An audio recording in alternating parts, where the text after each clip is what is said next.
तर नमस्कार मंडळी, मी निकिता. तर होळीच्या खूप खूप शुभेच्छा सर्वांना. आज होळीचा सण तर आपण का साजरा करतो माहिती आहे का तुम्हाला? तर वाईटावर चांगल्याचा विजय, वसंत ऋतूचं स्वागत आणि एकत्र येण्याचा आनंद म्हणून आपण सण साजरे करत असतो. फाल्गुन पौर्णिमेला संध्याकाळी होळी पेटवतात. होळी म्हणजे सत्य आणि भक्तीचा विजय. म्हणून लोक होळीला प्रदक्षिणा घालून वाईट गोष्टी दूर जाव्यात म्हणून प्रार्थना करत असतात. होळी म्हणजे हिवाळा संपून वसंत ऋतूची सुरुवात असते. शेतकऱ्यांसाठी सुद्धा नवीन पिकाचा हंगाम सुरू होतो. त्यामुळे शेतकरीही खूप आनंदात असतो. कोकणात तर खूप धूमधाममध्ये साजरी केली जाते होळी आणि बऱ्याच ठिकाणी होळीची पद्धतसुद्धा वेगवेगळी असते. या दिवशी आपण पुरणपोळी करतो, नैवेद्य दाखवतो आणि खूप सारी मजाही करतो. तर असा हा आपला होळीचा सण असतो.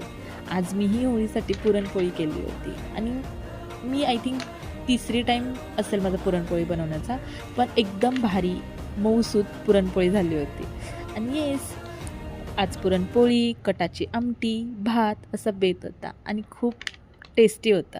सो प्लीज व्हिडिओ आवडला तर लाईक, शेअर आणि कमेंट करायला विसरू नका. बाय.